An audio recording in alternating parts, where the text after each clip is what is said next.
This is Jacko, and you are watching SS Goten 4 Dragon Ball Z Collector YouTube channel thingy.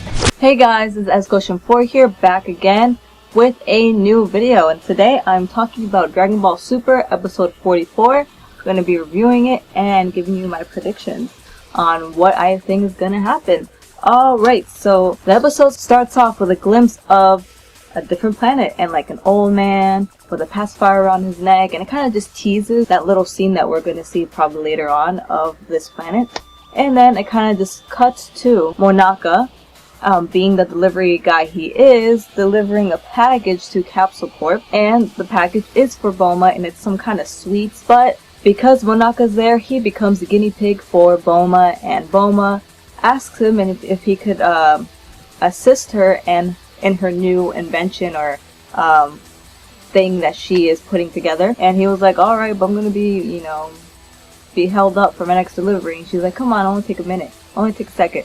So he's there, and it doesn't really say what this invention is at all. It just kind of just shows her trying it out on him. And Monaka's there like holding this kind of like funnel thing while this goo comes out of this machine and drops into this container.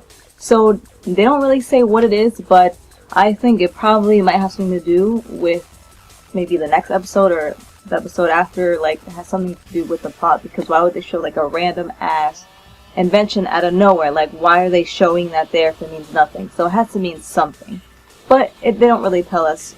They just show us that scene. But then it cuts to Goten and Trunks coming back from, I guess, playing whatever they were playing together and heading back to Capsule Corp, but they spot Monaka's truck and they see that it's open. They're like, Monaka's here. And they get curious of Monaka's truck. They go inside and start looking through all the packages he has to deliver. And a scene I really liked was when Trunks sees a sword and he starts like swinging it around and like playing with it, which is nice because it kind of teases the future episodes, future Trunks coming back, which I'm so excited about. All you guys are too. Anyway, so I like that. It's cute. Obviously different sword, but you know the concept. They start playing around with this balloon thing that's in his Monaka's truck, and it kind of explodes inside and locks them into the truck, and they're stuck in there. Monaka gets back into his truck. He drives off to the next planet, which is Pot-au-feu, that he has to make the next delivery at, and Trunks are kind of like trying to tell him that they're in the back of his truck, let them out, but can't hear him. They get like freaking iced inside the back of his truck because they're going through space and stuff, going to the next planet. So as Monaka arrives on Pot-au-feu, he opens the back of his truck and sees Goten and Trunks frozen in the back. And as this is happening, we see the old man appear from the beginning of the episode, and he is running away from some green alien looking men. This old man bumps into Monaka, and it is revealed that the old man wanted a videotape or DVD about martial arts, and that's why Monaka's there to deliver that package to him. So then the big green alien men catch up to the group, Trunks and Goten and Monaka and the old guy, and obviously they are there for the old man's necklace of pacifier, because that pacifier thing is the key to unlock where the secret sacred water, which apparently gives the user that drinks it the ability to boost their power by 100 times or something like that. Some crazy thing.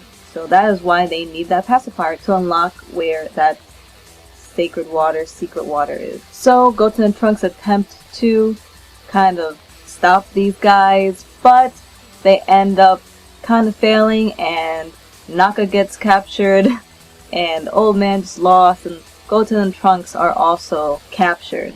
Then the episode cuts to Bulma being worried that she has not seen Trunks in a while, so that caused her to look into her security cameras in the Capsule Corp, and she saw Goten and Trunks climb into Monaka's truck. So the best idea that Bulma came up with was to call Jacko to help save the day. She called him, and he reveals that he can't help her out because he's on a mission to find this leader called Grill, which he actually is the leader of these men, these green men on planet Pot-au-feu. But the way that Bulma convinces Jacko to go out and look for them is by blackmailing him, of course. She says that if he does not go help look for them, she's going to tell the Galactic King about that doodle that Jacko drew on a picture of him, putting a mustache on him and stuff. So she's like, I can get you fired. I can show him that picture that you scribbled a mustache on and put poop in his hand. Yeah, I can show him that picture and he'll fire you. And he was like, oh man, I'm sucked into this again. So he agrees to go look for them.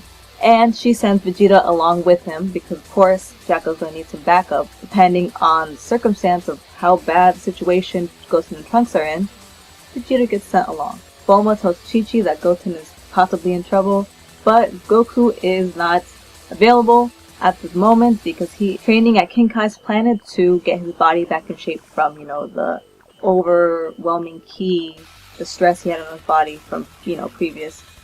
And the reason why he's on King Kai's planet and not with Whis and Beerus is because they are actually not there at the moment. They're taking care of some other business, which maybe can go into further speculation of what might happen in the future, in the next episode. Maybe they'll get into why they're not on their own planet and why they're away.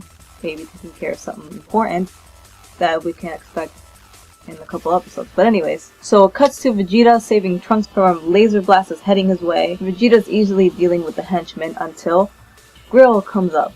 Grill shows up. At this point, Grill kind of sprues out this pink purple sludge on Vegeta, which creates a kind of evilish clone of him. And that's where it ends. It ends right there. It's kind of like you want to know what's happening next because you see this evil clone of Vegeta. And this sludge leaves Vegeta powerless. So, it's kind of hilarious because we're like, oh man, Vegeta's gonna save the day here. Look at him. And then this pink purple sludge goes on him and now he's powerless. It's like, again, he's chipped out again. Look, Vegeta's powerless. And now there's this pink sludge clone of him. So that's where it leaves off. So what do I think of this episode? I think it's setting up something pretty cool. I see hints of some pretty good action to be coming our way, like a little pre-thing before we get into future Trunks coming back. I like seeing Goten and Trunks kind of a little bit back in action, a little bit more used, especially in this episode because they've kind of neglected them a little bit. We haven't really seen them in action at all, so nice to see them a little bit in action. I kind of feel like that this evil Vegeta clone thing is pretty interesting because just to think of how they are going to get rid of this clone is pretty cool. I envision something pretty cool happening. I mean, it's kind of obvious that Goku's probably going to show up and save the day, and I just like how they have little hints of what can possibly be coming in the future in the next couple episodes, like Trunks with a sword, maybe that invention that Bulma has, what does that have to do with anything? Why was that shown? Makes you think.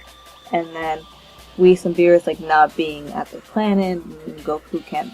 That's why Goku's not there. So where are they? It makes you kind of think. So I like that aspect of the episode. So I think it's pretty cool. It sets up for a interesting little mini, I guess, arc. Not even an arc, but a couple episodes of something else before we get to the main thing, which is nice. So now my prediction or opinion on the next episode coming. So the preview kind of just shows Goku arriving on planet Pot-au-feu. Obviously, he ends up showing up, and we see glimpses of Vegeta slowly disappearing, his arm is disappearing, which is so weird.